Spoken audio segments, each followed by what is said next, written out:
Good morning. It is day 4. It's September 18th. It's Wednesday, and it's a free day. A free day. After 2 days on the motor coach into the city, we're kind of glad to have a free day. Although we did have big plans for our free day. We were going to drive back into Boston with Tim and go to the Kennedy Presidential Library. And we're really looking forward to this, but after dealing with all that traffic yesterday, we thought, no, we don't want to just venture in on our own. It was so congested getting in. And there is a window of opportunity to get into the city, we were told by the bus driver. Like about 3 minutes. Yeah, we would have had like just maybe 3 hours probably tops to really enjoy the library. We thought, well, we could use a down day. We're just going to skip it. I think that drove home one thing for me was that each of these motor coach tour days was about 11 hours. And of course we had time for stops, and we stopped for lunch, and we repositioned and went to many different places. Awesome. But we saw firsthand what having the motor coach planned out for you did. We did not have to determine that traffic. We did go underneath. We went through the big dig.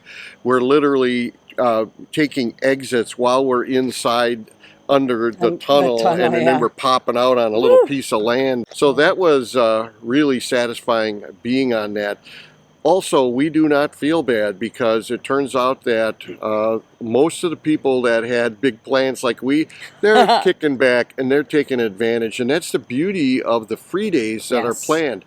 If you still got it in you, you can take off, or you can be like us, taking a walk while we're doing laundry. Doing laundry, yes. And while I'm thinking of Sue making lunch for me when we get back. Oh, Lord. So later on today, though, we are going to have a meeting at about 7 o'clock. Tomorrow we're motor coaching into Lexington, and normally we will have a driver's meeting the evening before a travel day, but that would be tomorrow, and it's going to be a long motor coach day again. So tonight we're going to have our driver's meeting, and it's a dessert night. Oh, thanks for showing us how to do it, Carol. Yeah.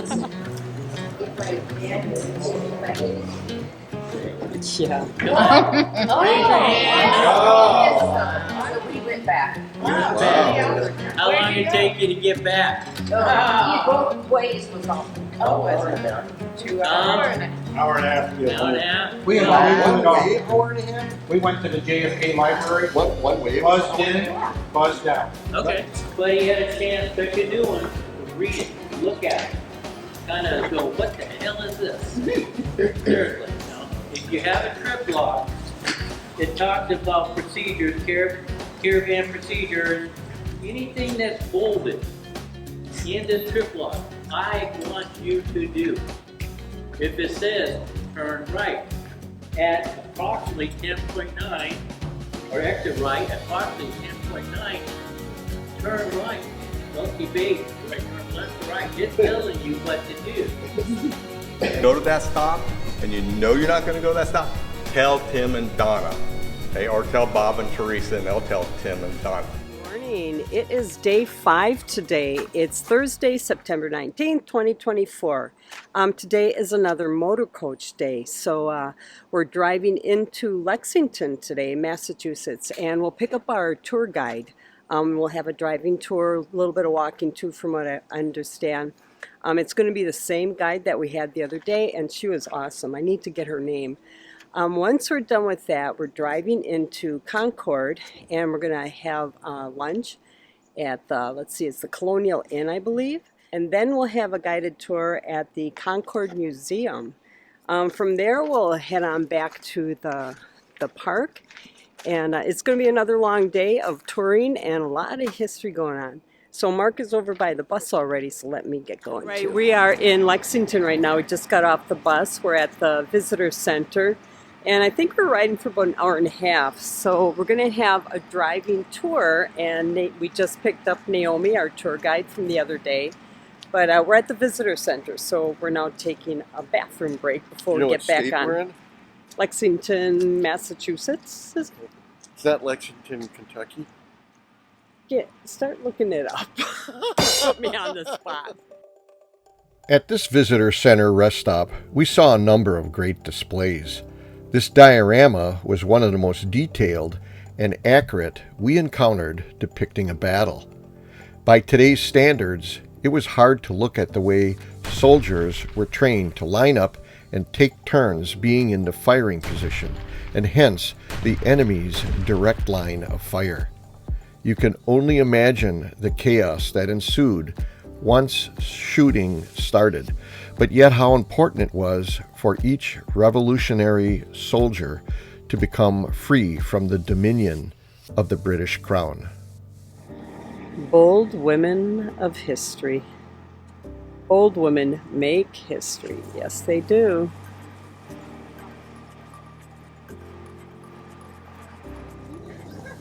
I just noticed something on the bus here, that the driver always has to put a garbage can on the chair because there's so many motorhome drivers on this particular tour that he's worried about somebody taking off with it. Oh my God.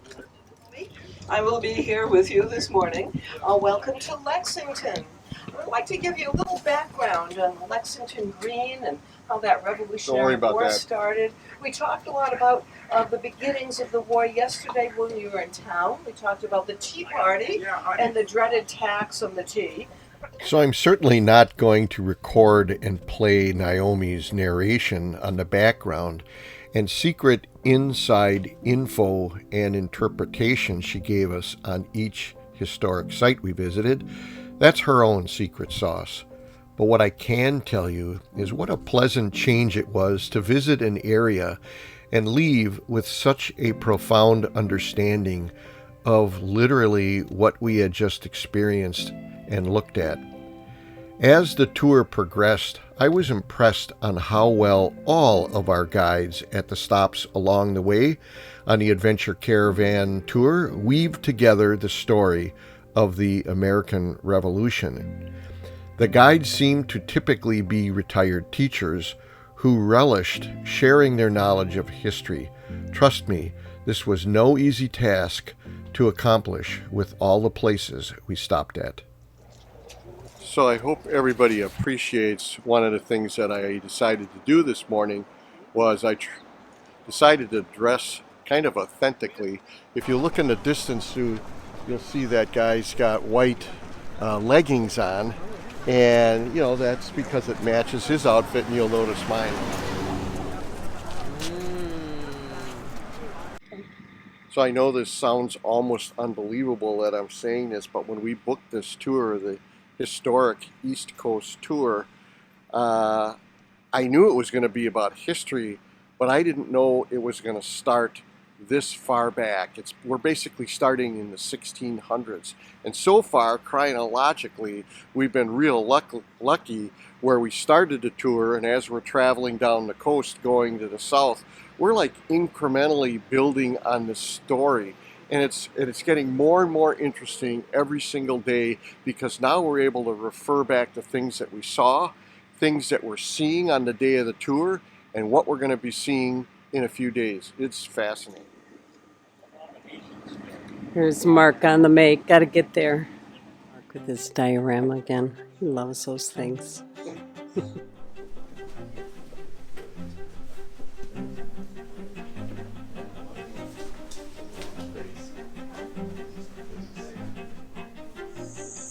So it's hard to believe that this bridge that we're looking at, and this bridge has been rebuilt about 6 times.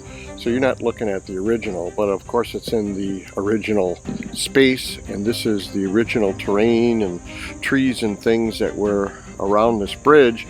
And when the British went into, I believe it's Concord, to try to uncover the weapons and things they were looking at, eventually they had to come back this way over this bridge.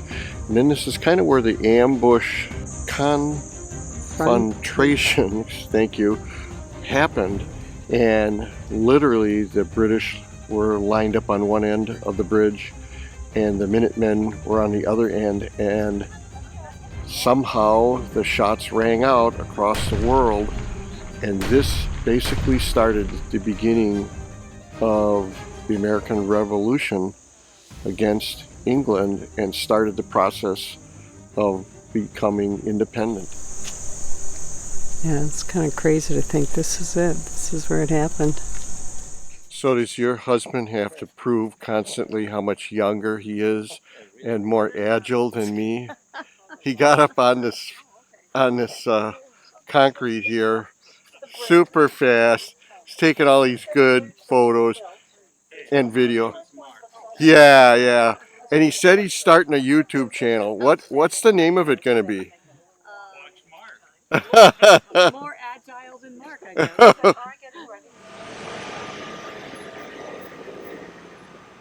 All right, lunch at the Colonial Inn. Colonial Inn, in business since nominally 1720. We were told that some of the original employees are still here. Gift shop to the right, and then to the right, the room on the right.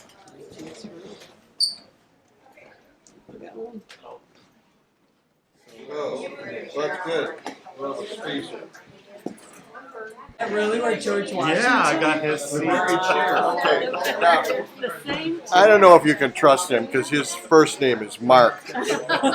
But we all know that you can learn things on the OJIM channel. This actually is where John Hancock sat. And the reason you can tell that is this side is empty because he put his papers and stuff on this side. God. Wow. Good observation. I should put my glasses on. I don't know what this is. I think it's cranberries. Is You're right. Mark, you're the only one eating. That's where we love first cranberries. met. And then I found out slow. she I was didn't even one know of I mine. liked it. Next stop is Concord Museum. All right. Ah, thank you, sir. Oh, thank you. Well, thank you. What you doing, Mark? Do you have a Phillips screwdriver? And here it is. Yeah, who's on this side? They don't look red folks. So we couldn't take any movies in the Concord Museum, but I wanted to take some sequential photographs showing how important this display was. If you look at the left-hand side of the picture, you see a red column and a blue column, and that was the hour-by-hour accumulation of troops that were being amassed simply by Paul Revere and the other two riders, going through the task of signaling to everyone, hey, the British are finally here, and this is the moment of reckoning. A few days prior, we had actually visited Paul Revere's home, and like I had explained before, everything was starting to weave together. Good morning. It's day 6. It's September 20th. It's Friday, and it's a travel day. We are hitting the road, and it's actually going to be a short drive. It's only like about 70 miles. We're heading over to Mystic, Connecticut. The thing is with short rides like this, we've got to be out of here by 11, and we can't check in till 1 o'clock. So it's only going to take us about a little over an hour to get there, so we've got time to kill. So what we're going to do is there's a TA on the way. We're going to stop and fuel up and hopefully get there not too much before 1 o'clock. If not, if we're too early, we're just going to hang out at TA. Right, and what Adventure Caravans does on days like today, when you have the ability to get to the campground early and set up, actually they have an activity planned for us. It's optional. Sue may or may not go. Me and Tim certainly are going. We're going to go to the Nautilus Nuclear-Powered Submarine Museum, and we're already gaga. If I had my way, I would have left here at 6 in the morning and got there so I had extra time. Yes, but you we would. can't. So I'm going to keep getting ready. Yeah, that good point. So because it is a short drive, they do have an activity for us to do. Also, this morning, our wagon master and Tailgunner actually had coffee and homemade warm coffee cake. So that's one of the nice things, too, that our wagon master and our Tailgunner do. So anyways, it's kind of a rainy day. We're getting out of here pretty soon. Adventure 2, this is Adventure 5. Adventure 5, go ahead. You park the park, and we're going to be stopping for fuel at that exit 14. Copy that. Adventure 2, this is Adventure 7. We're also leaving the park, and we're with Tim. We'll be stopping for fuel. Adventure 7, have a safe journey. Roger that. So today's fuel stop was to kill some time, but you know, why not top it off? Now you can see on the left side, I have an accounting of what the pump price was and the price that we ultimately paid. The right-hand black panel there is the readout we get back from Open Roads when we use their fuel discount program. This episode 223 will explain it in detail, but I just wanted to mention it here along the way. If you send me an email at ourjourneyinmiles@gmail.com, I will send you the spreadsheet that you see there scrolling as proof of all of the different discount savings that we had over the last 60 or 70 fuel stops.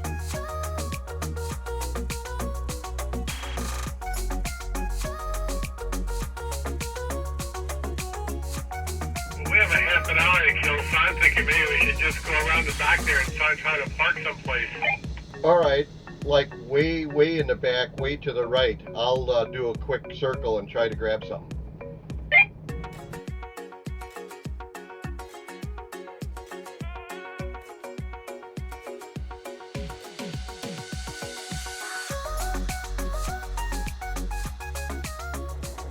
So there's Tim, our chauffeur on our Adventure Caravan trip. Here's my navigator. I hire all these people separately. We have to kill about 35 minutes in between campgrounds because this particular jaunt here is short enough that the times don't coincide between checkout time and check-in. Adventure 1, whoops.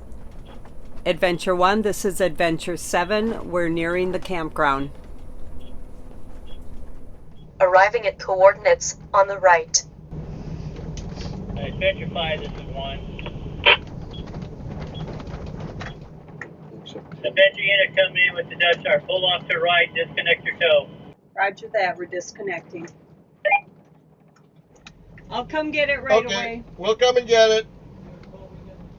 Once you get out, honey, and take the phone and stay with me, scope out 411. Be nice to see where it physically is so I can plan on getting in. Call me. Yep.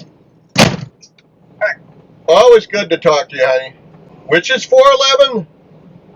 This is 414 right here. Oh, okay. Yeah. 12, 11. Okay, 411 is the one we go. Dan, you're the man. Big time. One. All right. Come on. Yeah. And you guys got to cut me some slack because this trip is Tim, my driver, and Mark, the videographer. Sue is back at the rig. She's changing the oil and rotating the tires on the Honda. So it's just me and Tim that are going to the nuclear-powered submarine, the Nautilus. So we're at this museum like 3 seconds, and the first thing you notice is these two circles.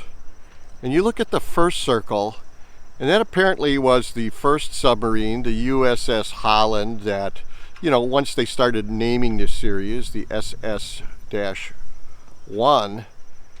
But then up above, and I don't know how current this is, it's the USS Ohio class. It's SSBN 726. Look at the difference in the diameter of the submarine itself. Yikes. Something tells me it's going to be a tough museum to go through. I just wanted to show you that if I had the time, I'd be playing in here with Sue. I'd pretend she's my commanding officer, Hey, wait a second. That really wouldn't be pretending. Forget I said that. Can you imagine being the guy driving this submarine that submerges by you voluntarily flooding the bottom of it with water, just the right amount? As I mentioned, Sue isn't with me, and so I'm walking across here enjoying my life as an RVer, and then I remembered, oh my God, I've got to take some videos. Imagine this thing. Built when I was born, and it was going on sea trials when I was 2 years old. You gotta admit, for a submarine to have such a nice entryway for all of the people that were on it was pretty good. I don't think you'd be very waterproof. Oh, you don't think it was like this? Okay. Yeah. So we're in the forward torpedo room. Much better sleeping arrangements. So here's the toilet, as you can see. A couple things I might point out. I don't believe the real one had a lock on it. Pretty sure the door on it wasn't clear, but it is nice to see that they had these foot pads down there for you. You can get a good grip on yourself when you're in there. Here's the galley. For the officers. For the officer galley. Thank you, Tim. Tim is going ahead and reading things so that only half of what I say is nonsense. But look at this. This is pretty nice. It says further down the passageway you'll find the staterooms where the officers would sleep. 2 or 3 to a room. Only the commanding officer got a stateroom to himself. So if you want to understand why equipment for the government is so expensive, look at what a freaking submarine door requires to make. Now remember, you learn a lot of things on the OGIM channel here.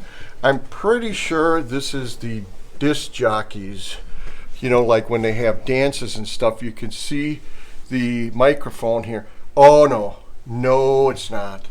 Okay, I see. It's where the periscope is. So, you know, on one hand, I don't like that everything's encased in glass, but you gotta admit that everything is super clean. And, you know, how long would all of these knobs and everything that are on here last with the general public going through here? So one of my trusty in-training cub reporters just showed me that even on a fancy submarine like this, they carry these backup sextants. On a submarine, literally every person that is aboard has to know everybody's else's job in case they would become sick, injured, incapacitated, put in prison on a shore leave, or whatever would happen. The early precursor to a computer screen. He's just staring at gauges in a bubble, but it's made to be like a screen. Apparently it was the first submarine to have a stairway, and even though it was steep, it was pretty awesome. So the enlisted men are sleeping 6 to a room. Okay, so there is some lockers inside, and then there's just some extra ones outside. Crew's mess. They've got some films here, so it has multi-purpose. If they've got to do some equipment checks, serves as the church when they have services. Here's a guy having a burger. So here's the battery well, and I guess this is just an emergency when everything goes bad on you. Batteries weigh 1,000 pounds each. 126 of them. Wow. Look at them babies.